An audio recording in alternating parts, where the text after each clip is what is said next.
嗨，大家好，我是坦平树，今天是2025年9月21号。这一期咱们继续聊聊恒大清盘，聊聊中国的房地产。咱们今天先看一个热搜的这个新闻，每日经济新闻报道说，年薪几百万博士高管从房企辞职，绿地执行总裁陈军辞职，说没有失联，只是个人原因。昔日千亿房企博士高管辞任。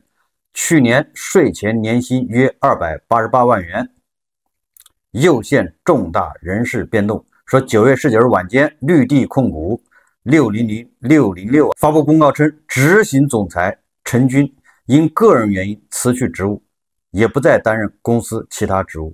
陈军是绿地控股的老臣之一，主要负责大基建板块业务，其余什么耿进等是董事长张玉良麾下3位执行总裁。每日经济新闻记者查询年报了解到，2020年至2024年，陈军在绿地控股的税前薪酬分别是673万元、741万元、396万元、416万元、287万元。这个从薪酬看是稳中有降，现在已经降到差不多高峰期的一半了。那为什么这个高管从房企辞职也能上热搜呢？我来谈一谈不一样的看法啊。首先，目前这个房企除了个别的央企恐怕稍微好一点，其他的房企都是火烧眉毛，都是火燎屁股啊，都是像极了这个被查抄之前的贾府。这大家看《红楼梦》吗？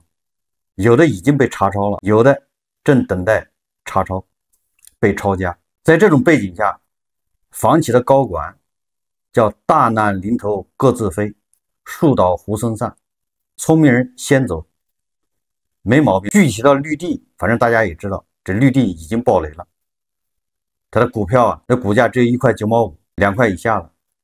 这个绿地好像暴雷有几年了。绿地这个企业很有意思，它那个大股东、二股东好像都是国企，也是上海的这个国资委的，但是它又是像是私人企业，像是民营企业，或者说有点像之前的万科，也比较有意思。如果你在省会城市，恐怕你那个地方都有很多绿地中心，绿地就喜欢去干地标式建筑，城市综合体非常多，但是很多地方都停工，干的那些绿地中心有很多都因为它那个叫城市综合体，那商场很难租出去。你想想万达，也绿地的麻烦不断。作为高管，这个时候能够全身而退，恐怕是很多高管都梦想的事情。你再想象一下，恒大的夏海军，恒大的财务 CFO 姓潘，你想想他们现在被恒大的债权人在追债全球追，所以这个时候越早离开风暴中心这个漩涡，对自己越有利。春江水暖鸭先知，先走为上，这是第一个。有的已经暴雷的房企，现在不都在进入清算或者债务重整，实际上他已经陷入麻烦之中。有的人想离职也离不了，这屁股不擦干净，你别想跑，本质上都在擦屁股啊。但是这个屁股也不好擦，我想大家也明白，因为现在经济下行，连老百姓连小韭菜都知道不要把钱从银行搬出来去投资。那你说这些老板，这暴雷的房企，他还要去找钱再去投资，明明这个项目已经烂尾了，你把它盖好了也卖不掉，卖不掉还贬值。你大家想一下，很多房子烂尾了，他还要找钱就把这房子盖起来，得找很多钱进来，把这房子盖起来之后，这房子又要贬值，它又卖不掉，那不自然还在缩水吗？那你说作为房企老板，他愿意这么干吗？我们一定要从利益角度去考虑问题。那房企老板他只会什么？喊口号，砸锅卖铁，我要保交楼，我宁愿牺牲我一个人，也要必须把房子盖好。但是他就是不动，或者打心眼里他是不愿意动，因为打心眼里他要再借几个亿进来，那几个亿要缩水，我想这个大家都能理解。那你说这房企老板他本能的就想拖，以拖代变。过去楼市刚暴雷的时候，因为那个时候很多房企很多老板还梦想着马上就能起来，困难是暂时的，我只要度过这个难关，我就好了，自救成功。所以那个时候大家还是有保交楼的这种冲动和愿望。但是现在你看，越看好像这个形势不太好，你盖好的房子你卖不掉，你本来是要把它卖掉之后回来钱再去还银行借的钱，白名单。你看现在白名单还提吗？我记得年初的时候天天都说各个地方硬贷、近贷、白名单。现在好像媒体也不怎么说白名单的事了。我们这么去理解，有的时候即便是银行愿意给你贷款，有的房企他都不愿意贷了，不如摆烂。那就是摆烂，你也不能拿我怎么样。我表面上非常配合，你口号那就比谁喊口号喊得响。所以我说，现在很多房企恐怕也是在看风向。这个时候如果再贷款再去往里投入，得不偿失，就对他来说不合算。但是这个也有任务，这个危险性很大，因为你不保交楼，你房子不盖好，有很多买了房子人家又维权，这不又造成社会不稳定吗？那政府也得找他，这实在不行，那就刑事要追责啊。所以在这种情况下，大厦将倾，那你说这些高管一看势头不好，赶紧跑吧。我们再退一步说，你说这个上市公司搞成这样，都亏损，年年亏损，完了这个那么多烂尾楼，结果你这个年薪还好几百万，你说你不用负责任吗？就大家琢磨琢磨，你还有那么多外债还不清，你还那么多应付的账款没钱给，完了你这边各个年薪还好几百万。万科是吧？管理层的郁亮，他们把自己的年薪都调到多少啊？调到12万。碧桂园也是吧？高管年薪都调到也是12万，这一个月1万块的，就是发个生活费对他们来说。结果你这个绿地控股，你是什么个企业啊？你赚钱吗？你年薪还好几百万，你敢拿吗？所以说大家不要看到好像薪酬是好几百万，这个钱拿的也是肝儿颤的，保不齐跟夏海军一样，到时候人家追他。所以你看恒大清盘人，就全球追夏海军的这个资产，这个实际上就给很多房地产的高管敲了个警钟。你不要以为你到时候出了问题，你可以辞职一辞了之，所以你要在这待着，你要担责任。所以说，这是很多高管选择辞职，这没错。你不要以为他好像一年200万、300万拿的很开心，他那个钱不一定拿到手，就在韭菜都想着等着房价再跌一跌，房价跌不动了，我再进去抄底，我再买房。那你说那些开发商他能不这么想吗？那再跌，我再拿着钱进去盖房子。我现在拿钱进去，那都是借飞刀。我现在塞的钱越多越亏，是吧？这个是违反经济学常识的。所以对那些暴雷房企来说，这个时候拖恐怕是上策。我们再看北师大的一个教授叫董攀，我们以前也介绍过。董攀教授他好像他头几年的带人在环京地区炒房坏了事。你想在环京地区炒房，认你是神仙也不行，连胡一进老师都已经膝盖长、脚踝长。胡一进老师最有发言权呢，他好像在河北大厂买了一套房，天天盼着大厂跟通州的桥通车，以为通车他那房价就涨，结果车也通了快1年了，他那房价不仅没涨还跌了。故事都讲完了，房价还没涨。董攀教授他好像是今天他发了一个文章，他这个文章说的还挺有意思的，讲的是他的标题叫冰河世纪，当价格开始无声坠落。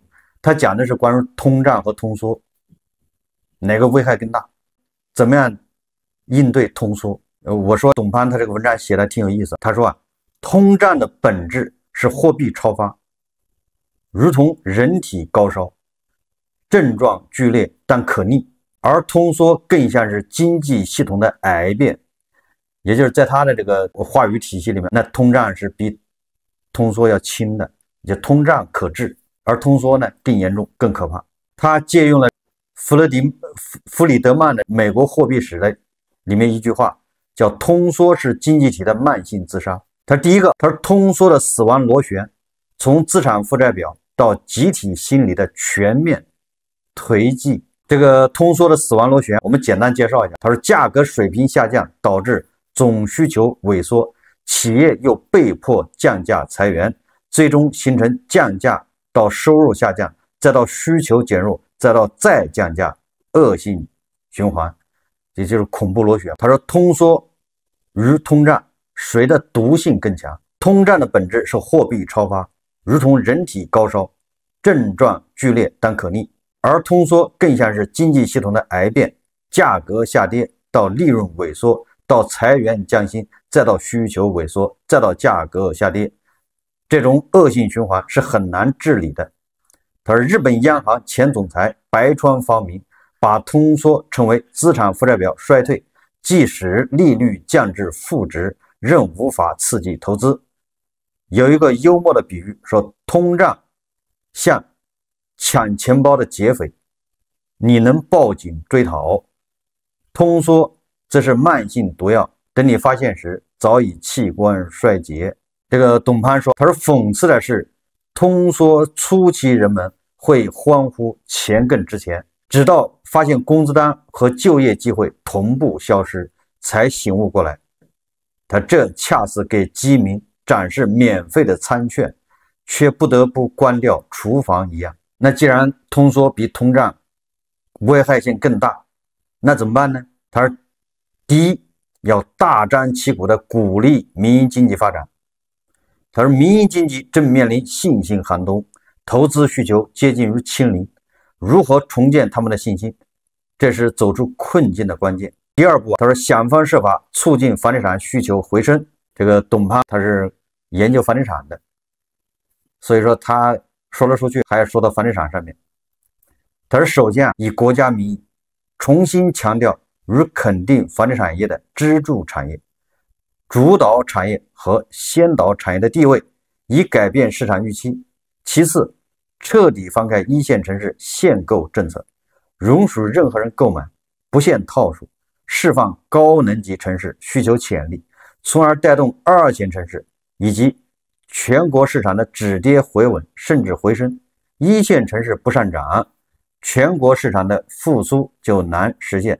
最后还要采取一些辅助措施，如公开宣布紧缩未来几年的开发建设用地供应，优化商办物业的交易政策，调整房地产信贷政策，暂停住宅房产税试点等。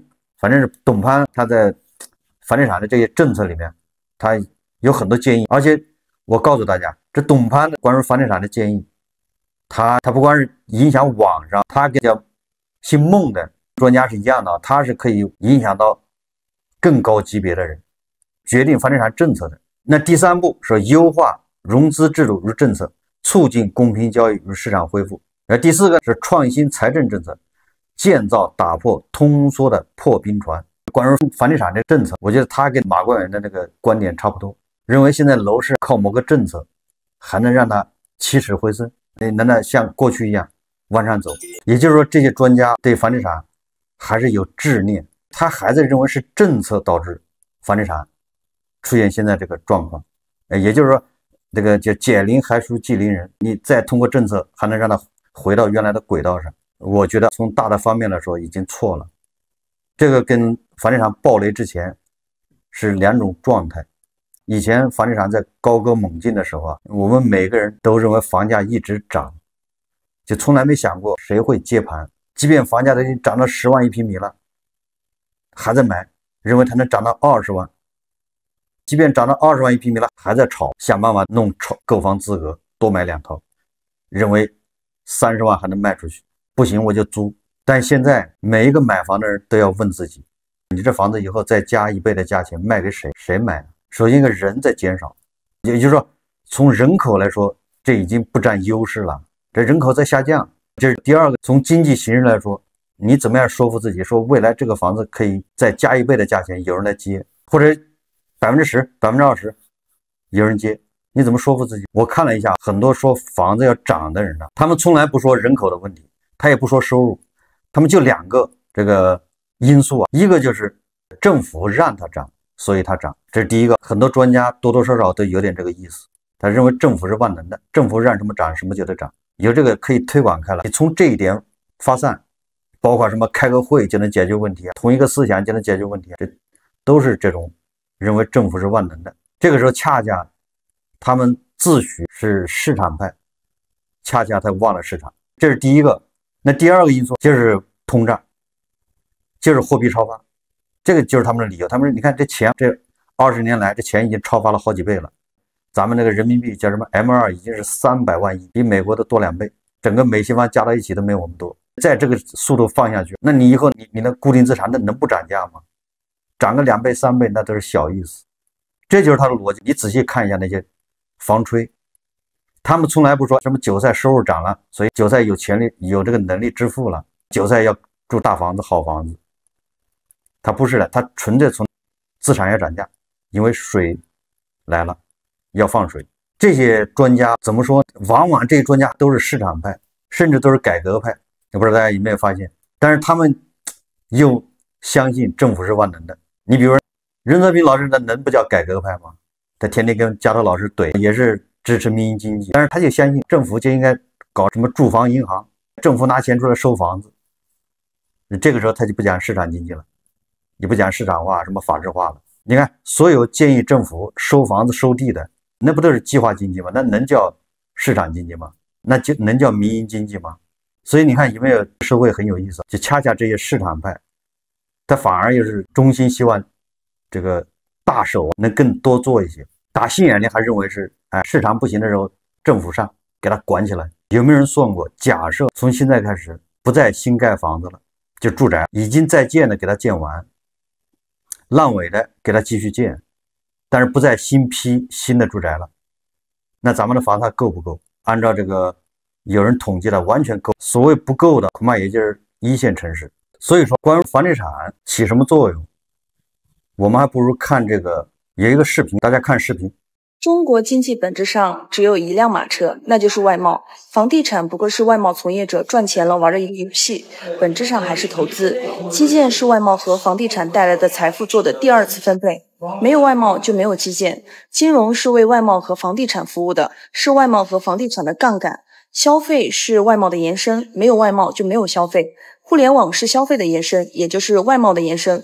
只有消费起来了，才会有互联网经济，才会有平台经济。生物医药、半导体、新能源汽车、高端制造本质上都是为了外贸服务的，本质上都是想挣外汇。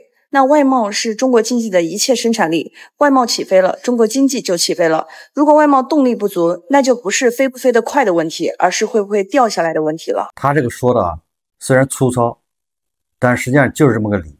如果把国家看作是一个公司，一个整体，就是一个公司，那你现在对外贸实际上就是你公司生产东西往出卖，从国外进口原材料，你往出卖，有进口原材料，你有利润，这个利润那怎么在公司内部分配？我们这些韭菜那都是员工，公司婆罗门就是高管，那内部怎么分？房地产实际上就是一个分配工具，你可以简单这么理解，你也不能说绝对是，但是这个有助于你理解。那也就是说，你不能把门关起来自嗨，你说我们自己发工资，我们自己印钱，我们自己想发多少发多少，不行吧？这个高管300万年薪，基层员工2万一个月，这大家都高兴。问题是你东西卖得出去吗？就是你外贸就是卖东西，你涨了吗？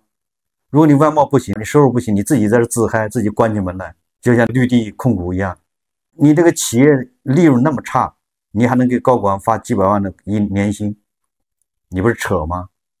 就像一个餐馆，我们把门关起来，没有顾客来不要紧，我们自己吃，我们自己这个专拣的贵的点，吃完之后我们自己掏钱，掏完钱这个餐馆再给我们发工资，你看这不就富裕起来了吗？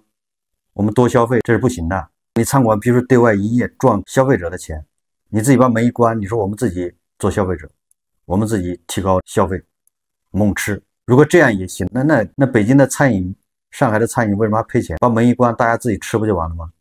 餐厅老板带头开始消费，对吧？那西贝的那个贾老板为啥跟罗永浩急呢？没必要，对吧？我把门一关，我300多家店，我们预制菜我们自己吃，猛吃，这个消费不就上去了吗？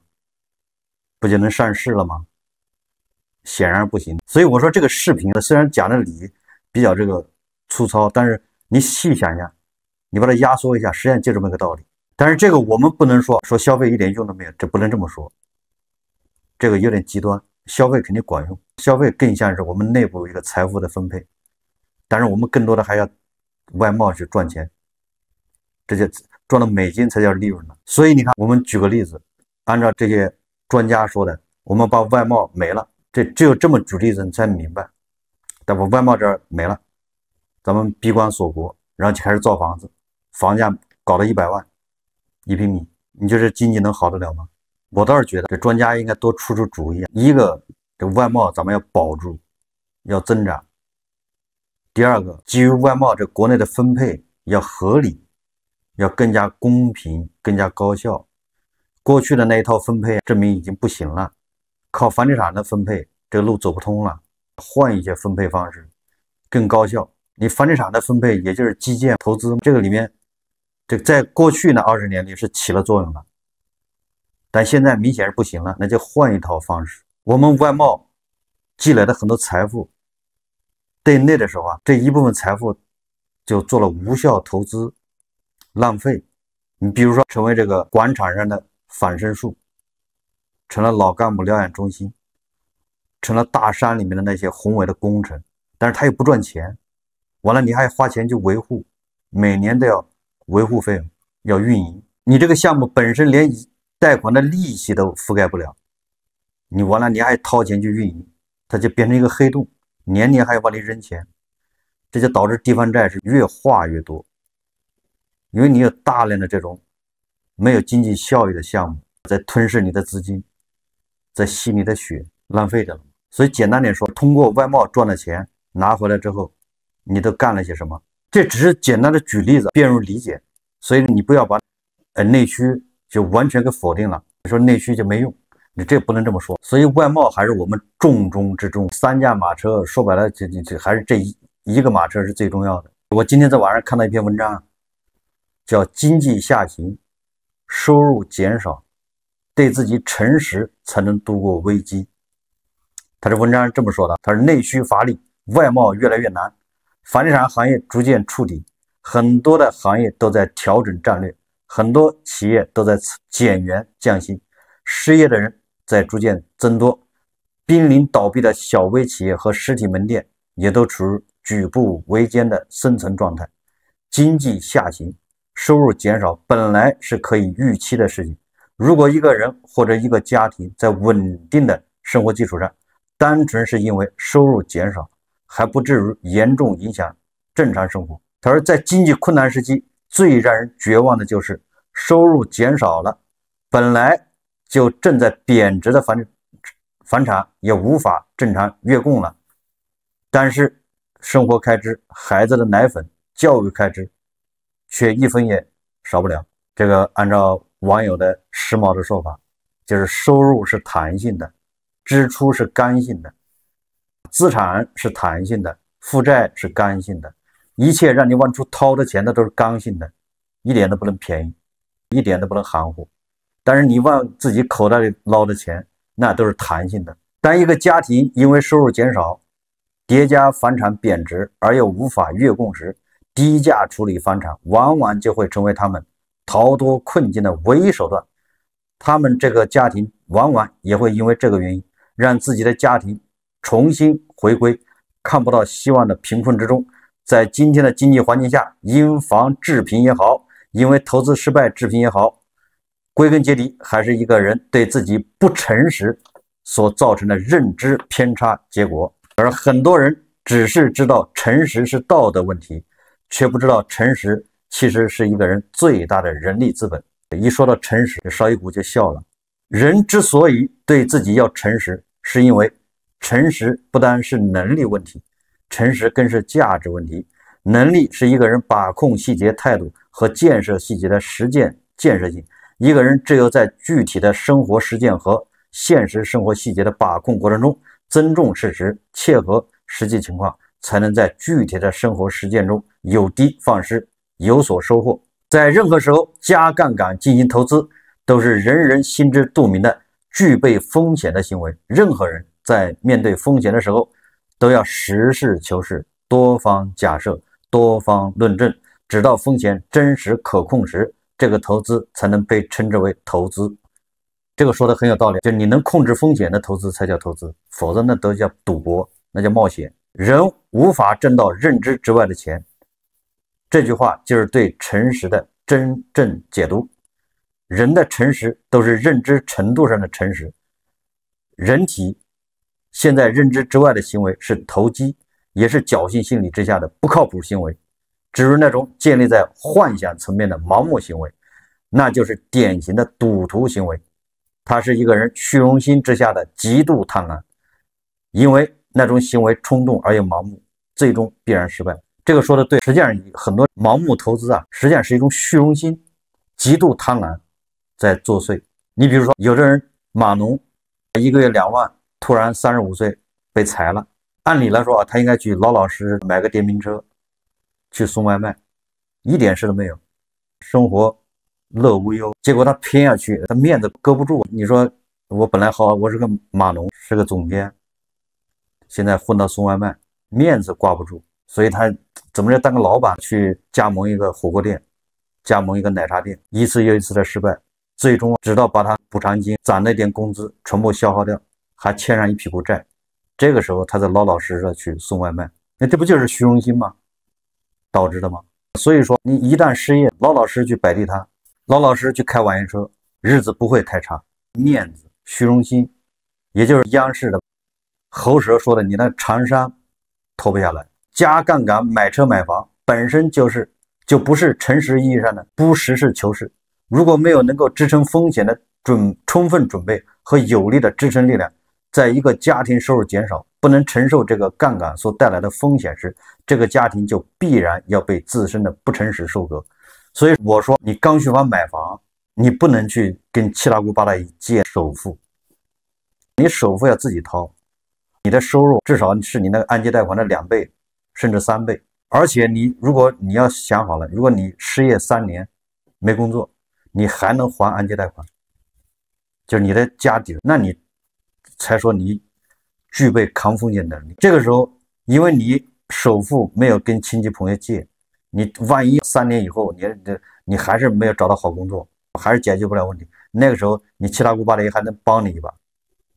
如果你首付就是借的，你还指望着别人帮不了了。这种抗风险能力，当太多人把自身的投资失败怪罪于资本时，他们都是在逃避自身的不诚实。这个说的也非常在理，实际上怪你自己。你赚钱了都是自己牛，自己是巴菲特，赔钱了马上就万恶的资本，这开发商没良心，黑心开发商，这个不好。说在任何时候，一个人只要实事求是，只要能对自己有足够诚实的认识，这个人就不会被任何诱惑随便收割。说经济环境对于个人来说是趋势问题，至于每个人能不能在这个趋势面前实事求是，能不能诚实的面对这个趋势，结合自身的实际情况，合理安排自身的生活，合理的投资自己，让自己不被欲望裹挟，踏踏实实一步一个脚印。它既是态度问题，也是能力问题。所以我一直说，这经济不好归不好，但是我们每个人都要把自己生活安排好。经济不好有不好的过法，经济好有好的过法。说白了，这也是认清自己，实事求是。合理的消费是生活，也是能力。盲目的欲望就是投机，也是无知。生活不易，让我们用真诚的态度、诚实的行为善待人生，踏踏实实好好生活，且行且珍惜。我觉得他自媒体文章写的还是不错的，实际上就是要我们要认清现实，勇敢面对生活，是一种诚实的态度。有很多人，咱们一直说，你以前经济那么好的时候，你都没发财，你都没有有什么投资什么战绩，现在经济不好的时候，你偏要逆风飞扬，你善于打逆风局，这个不现实。所以越早认清自己，越早摆正自己位置，烦恼就少。好，这期节目咱们就聊到这里，感谢大家收看。如果喜欢我的节目，欢迎订阅转发，也可以在下方留言评论，谢谢大家。